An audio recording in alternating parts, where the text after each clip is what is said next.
Hello दोस्तों, स्वागत है आपका आज के एपिसोड में। जैसा कि आप जानते हैं कि इस एपिसोड के माध्यम से हम बात करते हैं उत्तर प्रदेश विशेष से संदर्भित एक टॉपिक पर। तो आज हम चर्चा करेंगे उत्तर प्रदेश के विश्व धरोहर स्थलों के बारे में।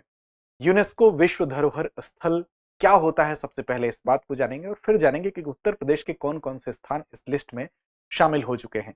देखिए, यूनेस्को विश्व धरोहर स्थल की अगर बात करें तो जो असाधारण सांस्कृतिक, ऐतिहासिक या प्राकृतिक महत्व के स्थल होते हैं उनको इस लिस्ट में शामिल किया जाता है। इसकी पृष्ठभूमि की बात कर लें तो इसकी शुरुआत कहां से होती है, ये कॉन्सेप्ट कहां से आता है। सबसे पहले बात करेंगे द्वितीय विश्व युद्ध की, यानी कि सेकेंड वर्ल्ड वॉर की। सेकेंड वर्ल्ड वॉर का टाइम ऐसा था जबकि पूरे विश्व में जितने भी सांस्कृतिक धरोहर थे या जितनी प्राकृतिक इस तरह के स्थान थे उनका भारी विनाश हुआ और उन विनाशों के बाद ये महसूस किया मानव सभ्यता ने कि इनको बचाने की जरूरत है, इनके संरक्षण की आवश्यकता है और इसलिए इसके लिए प्रयास शुरू किए गए। और फिर 1972 में एक वर्ल्ड हेरिटेज कन्वेंशन हुआ, यानी कि एक सम्मेलन हुआ और उस सम्मेलन के माध्यम से इसका एक मसौदा तैयार किया गया कि आखिर इसके लिए क्या किया जाना चाहिए। और वहीं से माना जाता है कि विश्व जो हम धरोहर स्थलों को देखते हैं उनको संरक्षित करने के इस प्रयास की आधारशिला रखी गई। 14 नवंबर 1977 को 1977 को विश्व धरोहर जो अभिसमय है उसको औपचारिक रूप से भारत ने भी स्वीकार कर लिया। तो भारत भी उन देशों के लिस्ट में शामिल हो जाता है जो कि इस सम्मेलन के तहत जो तैयार मसौदा था उसके हिस्से या उसके सहभागी थे। तो यहां से होती है विश्व धरोहर स्थलों की शुरुआत। अब इसके तहत क्या किया जाता है, तो इस सूची में शामिल करने की प्रक्रिया काफी कठोर होती है। हर सदस्य देश हर साल एक स्थल को नामित करता है, वो सांस्कृतिक रूप से इंपॉर्टेंट हो, ऐतिहासिक रूप से या प्राकृतिक महत्व रखता हो, इसमें नामित किया जाता है और इस पूरी प्रक्रिया के माध्यम से वो इसमें चुना जाता है। अब देखिए यहां पर इसमें क्या क्या हो सकता है, तो इसके अंतर्गत आप देख सकते हैं कि वो प्राचीन अवशेष भी हो सकते हैं, वो ऐतिहासिक स्मारक और भवन भी हो सकते हैं, वो हो सकता है कि कोई ऐतिहासिक नगर हो, वो भी इसके अंतर्गत शामिल हो सकता है, वन और प्राकृतिक क्षेत्र भी हो सकते हैं, साथ साथ पर्वत, वन्य एवं निर्जन क्षेत्र भी इसमें शामिल हो सकते हैं। तो ये वो क्षेत्र हैं जो इसमें सम्मिलित हो सकते हैं। अब इन स्थलों को पूरी मानवता की साझा विरासत माना जाता है और इस लिस्ट में शामिल करते हुए इसका संरक्षण किया जाता है। तो पृष्ठभूमि वही है जो आपको बताई गई कि इसका हम कह सकते हैं इसकी आधारशिला जो 1972 में विश्व सांस्कृतिक और प्राकृतिक विरासत के संरक्षण के लिए जो अभिसमय था, यानी कि वर्ल्ड हेरिटेज जो कन्वेंशन था, उसी के माध्यम से तैयार किया गया और 14 नवंबर 1977 को इस अभिसमय को औपचारिक रूप से भारत ने भी स्वीकार कर लिया और भारत भी इसका हिस्सेदार बन गया। लेकिन अब हम बात करने वाले हैं कि उत्तर प्रदेश में इसके कौन कौन से स्थान हैं। तो यूपी में सबसे आप देख सकते हैं, पहले तो इसमें 3 स्थान थे। वर्ल्ड जो हेरिटेज लिस्ट थी उसमें उत्तर प्रदेश के स्थानों की संख्या की बात करें तो 3 थे, लेकिन अभी हाल ही में आपने देखा कि सारनाथ इसमें सम्मिलित हो गया। तो यूपी से जो स्थान है उसकी संख्या कितनी हो गई, 4 हो गई। तो पहला दिख रहा है आपको आगरे का किला, दूसरा ताजमहल, तीसरा फतेहपुर सीकरी, अब चौथा जो है वर्ष 2026 में शामिल हो गया सारनाथ भी। हालांकि टेंटेटिव लिस्ट की अगर बात करें तो इस सूची में सारनाथ 1998 से ही शामिल था, लेकिन अभी क्या है कि स्थायी सूची में इसमें वर्ल्ड हेरिटेज लिस्ट में सारनाथ अपनी जगह बना चुका है। तो एक एक करके चर्चा करते हैं और जानते हैं कि क्या इसमें खास बात है। तो पूरे भारत में अगर इस संख्या की बात करें तो 45 स्थल हैं विश्व धरोहर स्थल के रूप में। वहीं पर यूपी की बात करें तो 4 स्थल हैं, जिसमें कि आगरा किला, ताजमहल, फतेहपुर सीकरी और सारनाथ का नाम आपको याद रखना है। देखिए, आगरा किला की अगर बात करें तो यह कब शामिल हुआ, तो यूनेस्को की वर्ल्ड हेरिटेज जो लिस्ट है उसमें आगरा का किला जो है वो शामिल होता है 1983 में, यानी कि 1983 में। किस श्रेणी में शामिल हुआ, तो सांस्कृतिक श्रेणी में शामिल हुआ। ये आपको याद रखना है कि ये किस कैटेगरी में शामिल हुआ, तो सांस्कृतिक श्रेणी में शामिल हुआ। वर्तमान स्वरूप अगर आप देखेंगे तो जो आगरे के किले का वर्तमान स्वरूप आपको दिखाई देता है वो अकबर के पोते शाहजहां के समय वो स्वरूप बन के आया, उभर के सामने आया। लेकिन इसका निर्माण किसके द्वारा किया गया था, तो निर्माण अकबर के आदेश पर 1565 में किया गया था। कब किया गया था, 1565 में। तो अकबर के आदेश पर किया गया था। और आगरा फोर्ट जैसा कि आप जानते हैं कि यहां अगर आप देखेंगे तो 1638 तक यहां पर मुगल वंश के मुख्य निवास के तौर पर इसका इस्तेमाल किया जाता रहा। फिर 18वीं शताब्दी में आप देखेंगे कि फिर मराठे ने जो थे, मराठा शक्ति जो है प्रबल हुई, वो यहाँ पर काबिज होती है। फिर कई बार ये हाथ बदलता रहा आगरा फोर्ट।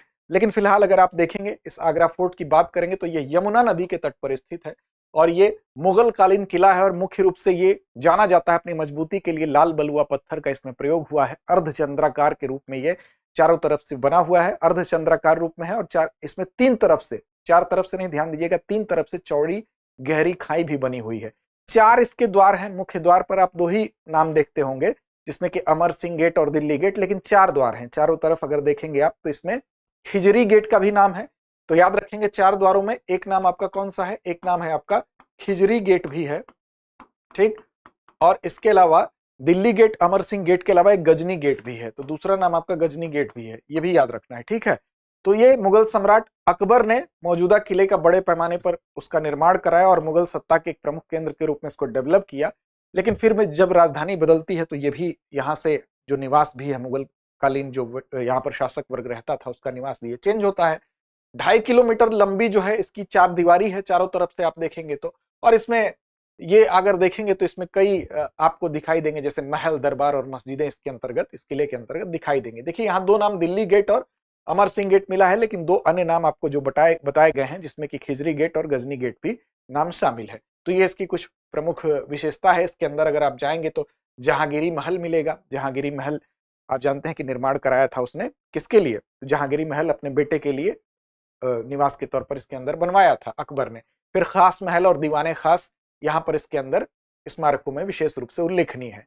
फिर बाद के मुगल शासकों में विशेषकर शाहजहां ने भी इसमें कई भवन बनवाए। वर्तमान स्वरूप जो आपको इसका दिखाई देता है वो शाहजहां के समय जो इसमें चेंजेस आए उसके बाद का ही दिखाई देता है। तो यूनेस्को ने इसकी ऐतिहासिकता को ध्यान में रखते हुए, इसकी सांस्कृतिक इंपॉर्टेंस को ध्यान में रखते हुए 1983 में क्या बनाया, इसको विश्व धरोहर स्थल के रूप में घोषित किया था।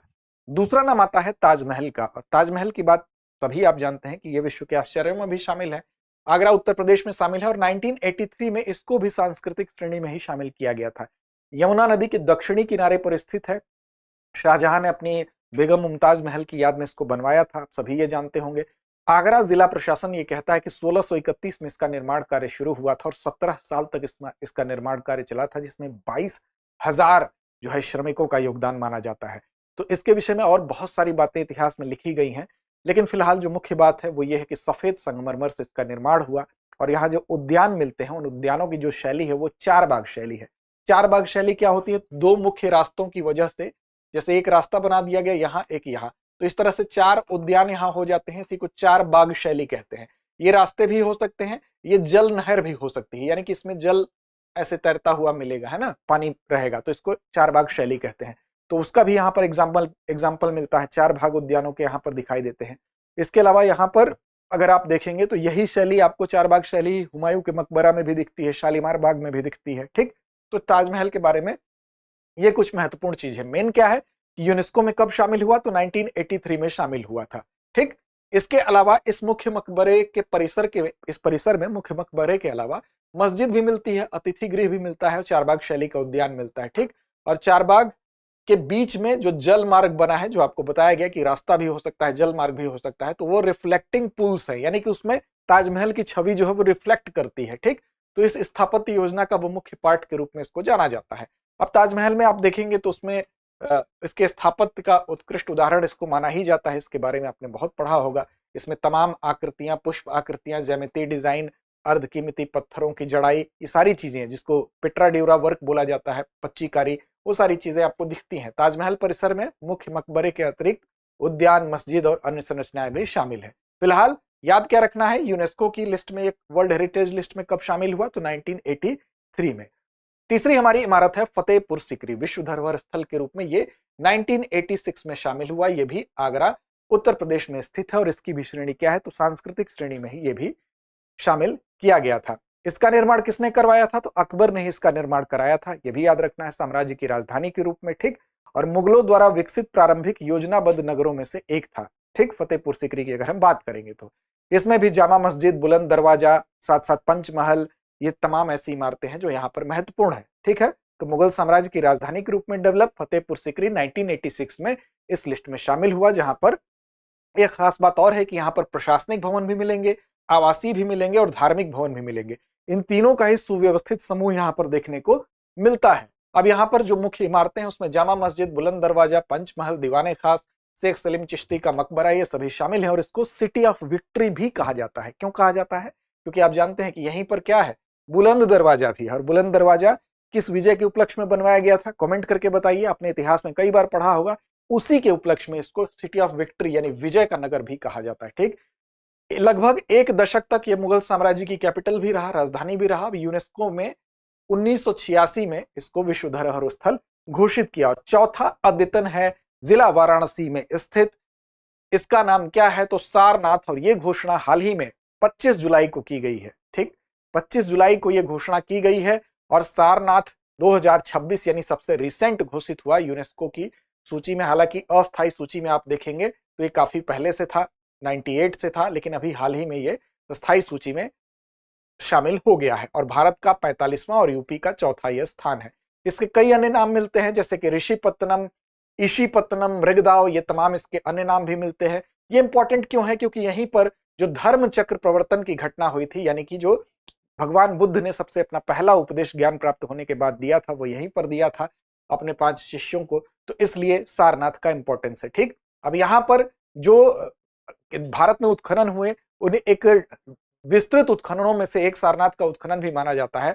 और यहां पर अगर आप देखेंगे तो जो यहां पर 2 भागों में बटा हुआ है, इसकी इमारतों को बांट सकते हैं। एक है चौखंडी, ठीक, चौखंडी जो स्तूप है, और दूसरा है सारनाथ के पुरातात्विक अवशेष। ठीक, दूसरा क्या है? सारनाथ के जो पुरातात्विक अवशेष हैं। अब इसी में पुरातात्विक अवशेष में आपको बहुत सारी चीजें मिलेंगी, जैसे कि आप देख सकते हैं कि इसमें पुरातात्विक अवशेषों में जैसे धमेख स्तूप है, धर्मराजिका है, मूलगंध कुटी विहार है, अशोक स्तंभ है, ये सारे इसी में मिलते हैं। ठीक, अशोक स्तंभ आप जानते हैं कि उसी से जो उसका सिंह शीर्ष है वो भारत का राष्ट्रीय चिन्ह के रूप में अपनाया गया था। ठीक, तो सारनाथ को भी हाल ही में शामिल कर लिया गया है, जो कि पहले 3 जुलाई 1998 से क्या था, इसके टेंटेटिव लिस्ट में था। लेकिन अगर सारनाथ की बात करें तो ये 12वीं शताब्दी तक आप देखेंगे कि शुरुआत इसकी होती है पूर्व मौर्य काल से ही। अगर आप देखेंगे तो 5वीं और 4थी ईसा पूर्व से लेकर ये 12वीं शताब्दी तक एकदम कंटिन्यू चला। ठीक, लेकिन 12वीं शताब्दी में महमूद गजनवी का जब आक्रमण होता है, फिर उसके बाद उस आक्रमण के बाद इसके बाद थोड़ा थोड़ा यहाँ पर अंधकार युग दिखाई देता है। फिर 18वीं शताब्दी में इसको दोबारा खोजा गया और फिलहाल अभी जो है ये विश्व धरोहर स्थल की अस्थायी सूची में स्थान पा गया है। तो हम ये कह सकते हैं कि ये विशेष तौर पर सबसे रिसेंट और भारत का 45वां और उत्तर प्रदेश का चौथा विश्व धरोहर स्थल है, जिसको कि आपको याद रखना है। ठीक, वाराणसी में इसकी स्थिति है, ये इसके नाम है जो आपको शुरू में बता दिया गया। धर्म चक्र प्रवर्तन की वजह से इसको जाना जाता है और यूनेस्को में शामिल क्रमिक संपत्ति के 2 प्रमुख हिस्से, जिसमें कि चौखंडी स्तूप और साथ साथ सारनाथ के पुरातात्विक अवशेष, ये 2 पार्ट आपको बताए गए हैं। इस पर एक स्पेशल वीडियो भी आज बना है, उसको भी आप देख सकते हैं। ये इसके अलग अलग पार्ट है। ठीक, धमेख स्तूप बेसिकली वो स्थान माना जाता है स्पेसिफाई जहां पर कि भगवान बुद्ध ने अपने उपदेश को दिया था। ठीक है, तो ये याद रखेंगे। टेंटेटिव लिस्ट में अगर हम बात करेंगे भारत के परिप्रेक्ष्य में, तो इस समय 69 स्थान उसमें शामिल हैं। और भारत में अगर इसके लिए नोडल एजेंसी के तौर पर देखा जाए यूनेस्को विश्व धरोहर स्थलों के लिए, तो वो कौन काम करता है? तो ASI यानी कि आर्कियोलॉजिकल सर्वे ऑफ इंडिया इसके लिए काम करता है। ठीक, और ये माना जा रहा है कि विभिन्न जो बौद्ध कंट्रीज है जहां पर बुद्धिस्ट लोग रहते हैं, उस लिहाज से इसको स्थायी सूची में शामिल करने के बाद भारत के उनसे संबंध और बेहतर हो सकते हैं। ठीक, भारत का पहला साइट संग्रहालय भी 1904 में, ठीक, 1904 में यहीं पर स्थापित किया गया था, सारनाथ में ही स्थापित किया गया था। तो ये भी आप याद रख सकते हैं। और साथ साथ इसका वैज्ञानिक उत्खनन कब किया गया था, ये भी एक तथ्य है जो आपके लिए महत्वपूर्ण। तो अलेक्जेंडर कनिंघम ने किया था 1834 से 36 के बीच में, वो भी सारनाथ में ही किया था। तो 4 स्थान अब उत्तर प्रदेश से हो गए हैं जो कि आपको याद रखना है और यहां से आपको सवाल पूछे जा सकते हैं। ठीक, अब चलिए चलते हैं अभ्यास प्रश्न की तरफ और इसकी जिम्मेदारी आप पर छोड़ते हैं इसका जवाब देने की। सर्वाधिक विश्व धरोहर स्थल किस राज्य में है, ये आप जवाब दीजिए कमेंट बॉक्स में। लड़ते रहिए, अपने लक्ष्य की ओर बढ़ते रहिए और अभी तक चैनल को अगर सब्सक्राइब नहीं किया है तो सब्सक्राइब कर लीजिए। धन्यवाद। अब एग्जाम की तैयारी को और बेहतर करने के लिए हमारे चैनल को लाइक, शेयर और सब्सक्राइब करना ना भूलें।